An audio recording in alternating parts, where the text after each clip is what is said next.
அனைவருக்கும் வணக்கம். மதா பிதா குரு தெய்வங்களை வணங்கி எம்பெருமான் ஸ்ரீ உச்சிஷ்ட மகா கணபதியை வணங்கிக் கொள்வோம். அனைவருக்கும் நீண்டாயில் நிறைந்த செல்வம், உயர்ந்த புகழ், மெய்ஞானம், பேரறிவு, பிரசன்ன ஞானம், பிரபஞ்ச அறிவு அனைத்தும் நிரம்ப கிடைக்கட்டும்.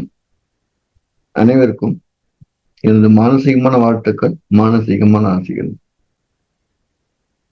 அனைவருக்கும் இனிய ஆங்கில புத்தாண்டு வாழ்த்துக்கள்.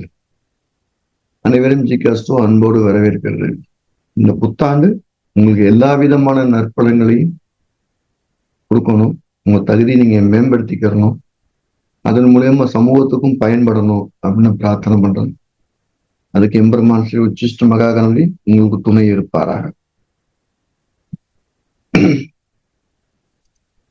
நம்ம இன்னைக்கு பார்க்க போற தலைப்பு, கேந்திரத்தில் சுக்கிரன் என்றால் இருக்கக்கூடிய சிறப்பு பலன்கள் என்னன்னு பார்க்க போறோம். கேந்திரம் அப்படின்னாலே 1, 4, 7, 10. இந்த 1, 4, 7, 10ங்கிற முக்கியமான கேந்திரத்துல இருக்கக்கூடிய சுக்கிரன் எந்த பலனை கொடுக்குது அப்படிங்கிறத பார்ப்போம். முதல்ல கேந்திரம் அப்படிங்கிறது நீங்க கீழே விழுகாம இருக்கிறதுக்கு உங்களை தாங்கி பிடிக்கக்கூடிய முக்கியமான 4 இடங்கள் அப்படின்னு பேர். உங்க கட்டடம் எந்த பக்கம் சாஞ்சிராம இருக்கக்கூடிய பில்லர் மாதிரியான விஷயம். இதுல கிரகங்கள் அதிகமாக இருக்க இருக்க உங்களோட வாழ்வு ஆதாரம் அதிகமா இருக்கும். அதுல எந்த மாற்று கருத்துமே கிடையாது. இப்ப கேந்திரத்தில் நிற்கக்கூடிய சுக்கிரன் எல்லா விதத்துக்கும் அத்தியாவசியமான பணத்தை, உறவை புதுப்பிக்கக்கூடிய சுக்கிரன் இருக்கிறது ரொம்ப முக்கியம். அதுதான் நம்ம விரிவா பார்க்க போறோம். லக்கணத்தில் சுக்கிரன் இருக்கும்போது இது பெண் ஜாதகமா இருந்தா இது தான் அப்படிங்கிற ஒரு உணர்வை, ஒரு ஈகோவை கொடுக்குது. தன்னை பெருசுபடுத்தணும், தன்னை புகழணும்னு விரும்புது. அதே நேரத்துல அவங்க ஒரு பெண்ணுக்கு தான் ரொம்ப முக்கியத்துவம் கொடுப்பாங்க. ஆணை விட பெண்ணுக்கு ரொம்ப முக்கியத்துவம் கொடுப்பாங்க. ஒரு ஆணோட ஜாதத்துல சுக்கிரன் லக்கணத்தில் இருக்கும்போது அவன் தன் சகோதரியை, தனது மனைவியை, தனது குழந்தைகளை, தன்னுடைய வரிசையில் கூடிய ஏதேனும் ஒரு பொண்ணுக்கு ரொம்ப முக்கியத்துவம் கொடுக்குறாங்க. அப்ப லக்கணத்தில் இருக்கக்கூடிய சுக்கிரன் ஆண்களுக்கு பெண் சார்ந்த ஈடுபாடு அதிகமா கொடுக்கும். இந்த இடத்துல ஒரு கேள்வி வரலாம். இப்ப மீன லக்கணத்துக்கு ஒரு அஷ்டமாதிபதி என்ன, அவர் அந்த ஆழ்ந்த ஈடுபாடை கொடுப்பாருங்கிறதுல மாற்று கருத்து கிடையாது. அதனால அவருக்கு கஷ்டங்களும் வரணும். அப்ப நம்ம அந்த லக்கணத்தில் இருக்கக்கூடிய சுக்கிரன் அந்த ஆழ்ந்த ஈடுபாடை கொடுக்கிறது, ஒரு நல்ல மரியாதையை ஏற்படுத்துகிறதுங்கிறதுல மாற்று கருத்து கிடையாது. அதன் மூலியமா அவருக்கு என்ன பிரதிபலன் கிடைக்குதுங்கிறது ஆதிபத்தியத்தோட அளவு. உதாரணமா ஒரு மிதன லக்கணம் லக்கணத்துல சுக்கிரன் இருக்காருன்னா ரொம்ப ஈடுபாடு காட்டுவார். அதனால அவருக்கு நிறைய செலவாகும். ஏன்னா 12 குறைவன் சுக்கிரனா இருக்கிறாரு. அப்ப அது மாதிரி இந்த ஆதிபத்தியத்தையும் சேர்த்து எடுத்துக்க. ஆனா அந்த பொது பலன்களை ஒரு ஆண் ஜாதத்தில் கூடிய சுக்கிரன் லக்கணத்தில் இருக்கும்போது பெண்ணுக்கு அதிக முக்கியத்துவம் கொடுக்கிறார்.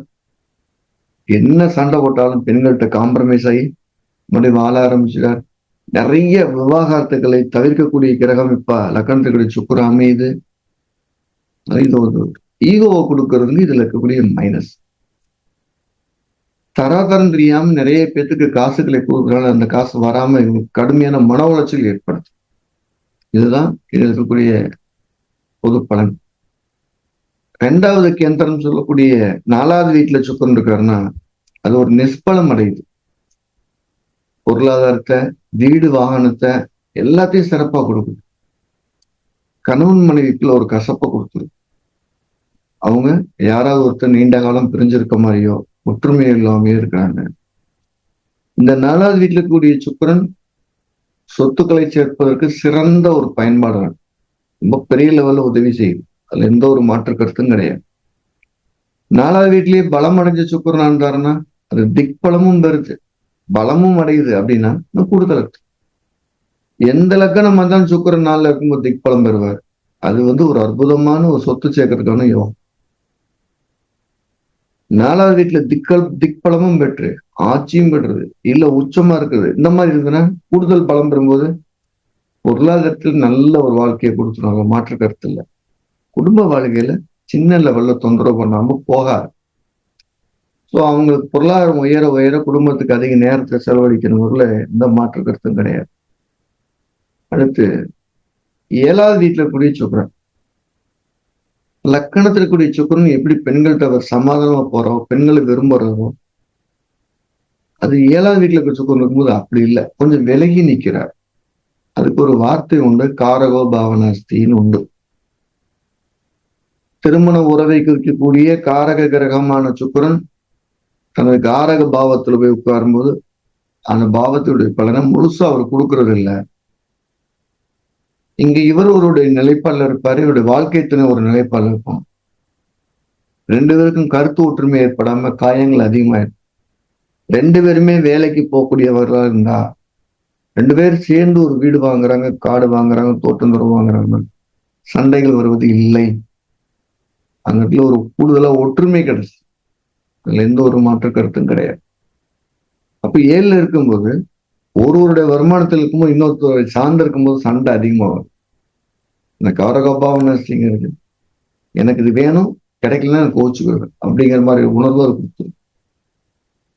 10ல் இருக்கக்கூடிய சுக்கிரன் ஒரு அற்புதமான அதுக்கு ஒரு பேரு உண்டு, மாளவியா யோகம்.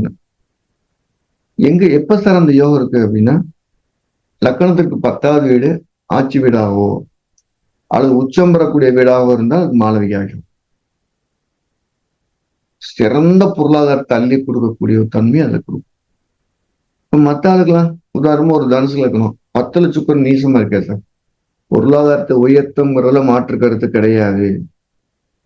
மனைவி வந்ததுக்கு பின்னால் சொத்து சேரும், சுகம் சேரும். தனக்கு பிடிச்ச மனைவியா இருக்குமா அப்படின்னா அங்க ஒரு டவுட் இருக்கும். அவருக்கு ஏதோ ஒரு குறை இருந்துகிட்டே இருக்கும். இல்ல பிடிச்ச கணவனா இருக்குமானா இல்ல, தன்னுடைய தேவைக்கு இன்னும் கொஞ்சம் நல்லா பண்ணிருக்கலாமோன்னு தோணும். திருமண உறவுல இன்னும் கொஞ்சம் சரியான ஆளை தேர்ந்தெடுத்திருக்கலாமோங்கிற எண்ணம் அதுல கூடிய 10ல் கூடிய சுக்கிரன் கூடிய நெகட்டிவ். பாசிட்டிவ் என்ன, அப்படியே டே பை டே growth ஏறிக்கிட்டே இருக்கும், உயர்ந்துகிட்டே இருக்கும். கணவன் மனைவிக்குள்ள ஒரு ஈகோவை கொடுக்குறாங்கன்னா ஆமா, ஈகோவை கொடுக்கும். 10ல் சுக்கிரன் ஒரு தசாபதி காலத்துல இந்த வாழ்க்கை துணை வேணுமா வேணாமான்னு முடிவெடுக்கிறவங்க நிறைய பேர் இருக்கிறாங்க. எந்த வயசா இருந்தாலும் 50 வயசு, 56 வயசு, 60 வயசு கூட இந்த ஈகோ வந்துருக்கு. பொருளாதாரத்துக்கு சிறந்த உணர்வுகளை தரக்கூடிய இந்த சுக்கிரன் குடும்ப வாழ்க்கைக்கு அவ்வளவு 10ல் குறித்து நல்லது இல்லை. பொதுவாகவே கேந்திரத்தில் அமையக்கூடிய சுக்கிரன்ல 4, 7, 10 இந்த 3 பாவம் மட்டும் பொருளாதாரத்துக்கு சால சிறந்தது, மிகுந்த உயர்ந்தது கொண்டு போகும். லக்கணத்தில் இருக்கக்கூடிய சுக்கிரன் மட்டும் குடும்ப வாழ்க்கைக்கு தலை சிறந்தது, பொருளாதாரத்துக்கு இல்ல. அவருக்கு பொருள் மேல ஆசை இருக்குமா, இருக்கும். இப்ப 4வது வீட்டுல சுக்கிரன் தனிச்சு இருக்கிறதோட இன்னொரு சுப கிரகத்தோட இருந்தாருன்னா அப்படின்னு வச்சுக்கோங்க. யாரோ அந்த சுபகிரகம் யாரோ அவர் என்ன ஆதிபத்தியமோ அவருக்காக செலவு செய்வார். உதாரணமா இப்படி எடுத்துக்கிறோம், ஒரு ரிஷப லக்ன ஜாதகம் 4ல் சுக்கிரனும் புதன் இருக்கு வச்சு, நம்ம புதன் 5 கூடியவரா இருக்கார். இங்க ஒரு ஆண் ஜாதகமா இருந்தா தன்னுடைய காதலிக்காக முழு சொத்துக்களையும் விரயம் செய்கிறார், முழு சம்பாத்தியத்தையும் இழக்கிறார். ஒரு பெண் ஜாதகம் வந்தா தன் காதலனுக்காக தன்னுடைய வருமானத்தை புறம் கூட்டி தீர்க்கிறாங்க. அப்ப 4 இருக்கக்கூடிய சுக்கிரன் கூட ஏதேனும் ஒரு கிரகம் சேர்ந்துருச்சுன்னா அவர் என்ன ஆதிபத்தியம்னு பாருங்க. சேர்ந்திருக்கக்கூடிய ஆதிபத்தியம் தான் அவர் காசை கரைக்கும். 4ஆம் இடம் சொத்து, 4ஆம் இடம் சுகம். தனித்த சுக்கிரனோட ஒரு கிரகத்தோட சேர்ந்திருக்க சுக்கிரன் சேர்ந்திருக்க கிரகத்துக்கு எல்லாத்தையும் கொடுத்துட்டு வெறுமையாக்கிடும். அது கேந்திரங்கள்ல 4, 7, 10 பொருளாதாரத்துக்கு சால சிறந்தது. அது 4, 7, 10ல தனித்த சுக்கிரன் இருக்கிறது சிறப்பு. ஒரு கிரகத்தோட சேர்ந்து இருக்கும்போது கூட இருக்கிற கிரகத்திட்ட கவனமா இல்லைன்னா இவருக்கு கிடைக்கக்கூடிய பொருளாதார ஒத்து இன்னொருவர் எடுத்துக்கொள்கிறார் அப்படிங்கிறத பதிவு செய்யலாம். 7ல குரு சுக்கிரன் இருக்காரு, தான் சம்பாத்தியத்தை பூரா பிள்ளை கொடுப்பாங்க, புள்ள பூரா வாங்கின பிறகு அந்த குழந்தை அவரை விட்டுட்டு போயிடும். சோ இது கூடுதலா கவனிக்க வேண்டிய ஒரு விஷயம். சுக்கிரன் கேந்திரத்தில் இருக்கும் பொழுது கூட ஒரு கிரகம் இருந்தால் அந்த கிரகத்தின் ஆதிபத்திய உறவுகள்கிட்ட கூடுதல் கவனமாக இருக்க வேண்டும். இல்லைன்னா சொத்து, சுகம், பொருளாதாரம் தரம் குறைகிறது, இல்லை இழக்கிறோம் அப்படிங்க எனக்கு ஞாபகம் வச்சு. இன்னைக்கு வாழ்க்கையில திரும்ப கிடைக்காத நேரத்தை கஷ்டப்பட்டு பயன்படுத்தி சேமிக்கக்கூடிய செல்வங்களை இழந்திருக்க கூடாது அப்படிங்கிறத சுக்கிரன் கூட சேர்ந்திருக்கிற இன்னொரு கிரகம் நம் கேந்திரத்தில் அமர்ந்து உணர்த்துகிறது. இதெல்லாம் என்னோட ஸ்டாம்புங்க. சொன்ன மாதிரி இருக்கும். இந்த பதிலாம் சொல்லி பாருங்க, சொன்ன மாதிரி இருக்கும். இப்படித்தான் இருக்குன்னு. இது ஒரு அற்புதமான விஷயங்களை நம்ம ஆய்வுல சொல்லிக்கிட்டே வரும். ஜோதிடம் படிக்கணும் விருப்பம் இருக்கவங்க இந்த கீழே நம்பர் தொடரணும்னு சொல்லலாம். அது 2 பிரிவா நாங்க பண்றோம். எல்லாருக்கும் ஜோதிடம் போய் சேரணும் அப்படிங்கிறத 2 பெரும்பிரிவா பண்றோம். ஒண்ணு ஜோதிடத்துடைய அடிப்படை வகுப்புகள். அது ஜனவரி 9ஆம் தேதி ஆன்லைன்ல மிக எளிமையா பெரிய லெவல்ல கணிதங்கள் எதுவும் இல்லாம நடக்க காத்திருக்கு. படிக்க விருப்பம் இருக்கவங்க கீழே நம்பரை சொல்லி பதிவு செய்யலாம். நீங்க ஜோதிடம் படிப்பதற்கு முன்னால் நீங்க எப்படி வேணாலும் இருந்திருக்கலாம். படித்ததற்கு பின்னால் ஜோதிடம் உங்களை ஒரு வழிகாட்டியாக உங்களை அப்படியே திருத்திக்கிட்டே வர்றத பார்க்க முடியும். உங்களை மேம்படுத்திக்கிட்டு வர்றத பார்க்க முடியும். ஒரு வித்தை அப்படி நமக்குள்ள இறங்கி நம்மளை சரி செய்யுங்க, அதை உணர முடியும். ஏற்கனவே எனக்கு ஜோதிடம் தெரியும், எனக்கு மேலும் கொஞ்சம் நிறைய ஆய்வுகள் தேவை, என்ன சரி செஞ்சுக்கிறதுக்கு இன்னும் நிறைய கருத்துக்கள் தேவைங்கிறவங்களுக்கு ஜோதிடத்தின் உயர்நிலை வகுப்புகள் நிறைய பண்ணிட்டு வரோம். அதுல கர்ம ஜோதிடம் அப்படிங்கிற இந்த வகுப்பு வரப்போற ஜனவரி 2, 3, 4 இந்த 3 நாள் சென்னையில் நடக்க காத்திருக்குது. நேரடி வகுப்பா நடக்காது. படிக்க விருப்பம் இருக்கவங்களுக்கு கீழே நம்பரை தொடர்பு பதிவு செய்து வரலாம். ஸோ ஏதேனும் ரூபத்தில் எல்லாத்துக்கும் பயன்படணுங்கிற எண்ணத்தோட எங்களுடைய கருத்துக்கள் மிக ஆழமான ஆய்வு முறையில பதிவு செய்யப்படுகிறது. மீண்டும் ஒரு முறை எல்லாருக்கும் இந்த 2026வது ஆங்கில புத்தாண்டு ஒரு அற்புதமான நாளை ஆரம்பிக்கட்டும். இந்த ஆண்டு பிற ஆண்டுகளோட சிறந்த ஆண்டா அமையட்டும் சொல்லி எம்பெருமான் ஸ்ரீ உச்சிஷ்ட மகாகணபதியை பிரதானமா வேண்டிக்கிறேன். அனைவருக்காகவும் பிரார்த்திக்கிறேன்.